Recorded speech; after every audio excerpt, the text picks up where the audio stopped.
Lucky Land Slots, you can get lucky just about anywhere. Dearly beloved, we are gathered here today to... Has anyone seen the bride and groom? Sorry, we're here. We were getting lucky in the limo and we lost track of time. No, Lucky Land Casino, with cash prizes that add up quicker than a guest registry.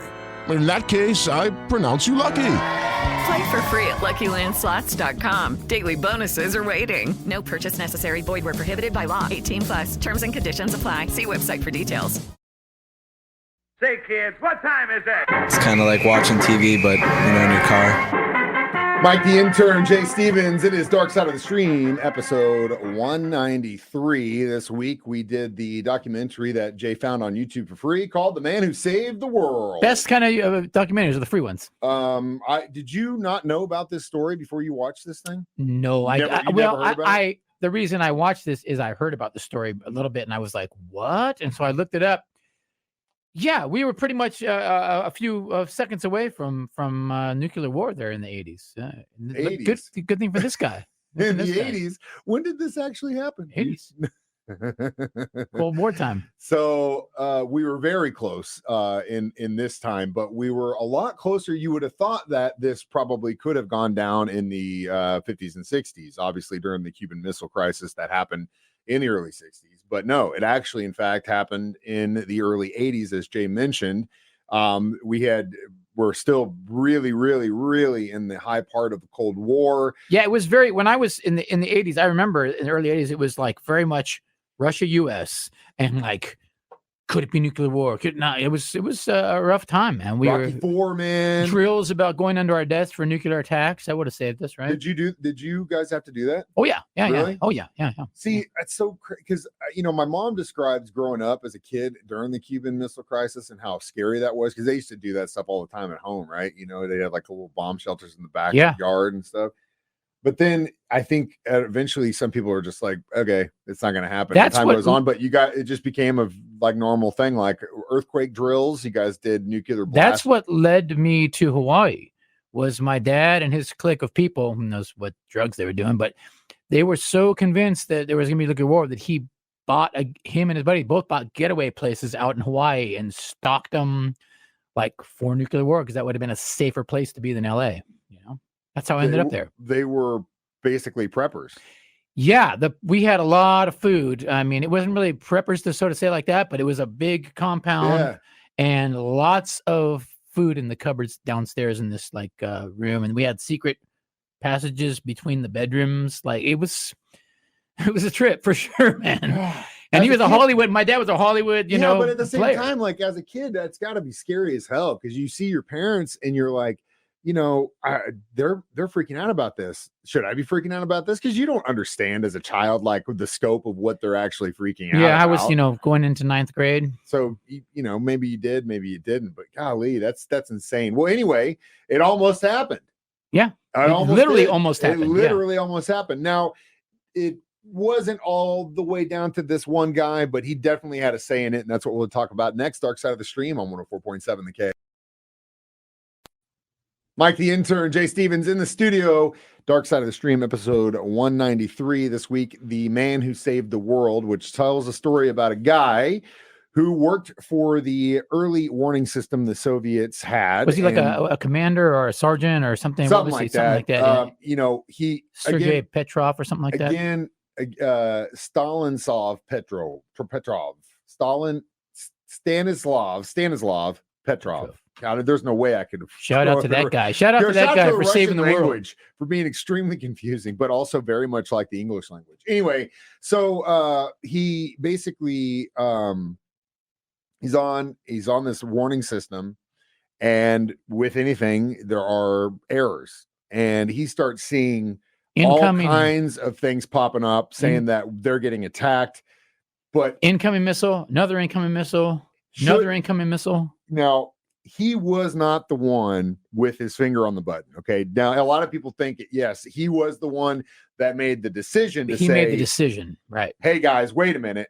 Because had it been some dude like, let's talk, maybe Dr. Strangelove, who was just ready for war. Yeah. Or some guy freaked out and scared. We got to act. Yeah. We got to respond now. Yeah. Thankfully, they had the right guy in the position. And I'm sure, like amazing, man. I'm sure this, because you know, again, we're talking about the Soviets. We're in America, so we don't know for exactly, but I would hope and pray that other governments have the wherewithal to put people in those positions that are cool-headed, that are extremely cool-headed, that can look at the whole picture, that can just, you know, deal with that stress. Because I mean, you're talking about being put in a position where you have to make a decision in seconds to end civilization, really. Yeah, and to say, you know, my home country is getting bombed. This is it. I'm going to be the one that decides this. Not the job I want, that's for sure. And thankfully, when that came, he was the one to tell his superiors in Russia, hey, guys, hold up, chill out.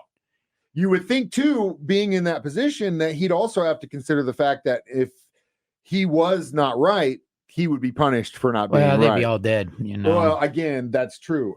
Interestingly enough, this is actually part of one of the stories in the Three Body Problem trilogy. Oh, really? Yeah. Without giving it away completely. Don't give it away. One of the ways that we come up with the way to defend ourselves against the extraterrestrial threat is what they call wall facers. And so across the world, they pick, I think it was like 5 to 7, I can't remember, in fact, where these people are given full power to do what is or whatever they want to do, because the aliens can't read our thoughts, right? So they can use whatever resources they want for whatever ends they want to try and trick these aliens into our plan to defend ourselves, right? Oh, man. And so that's in a few years. That'll be the documentary watch in a few years. It comes down to the point where a select few, or at least one, has to make that decision in regards to humanity, whether or not we act or don't act, and what that means, and what they have to do based off of that decision. Because, you know, again, if that threat kind of exists like it did with this guy, someone's going to be put in that position. Yeah. Eventually.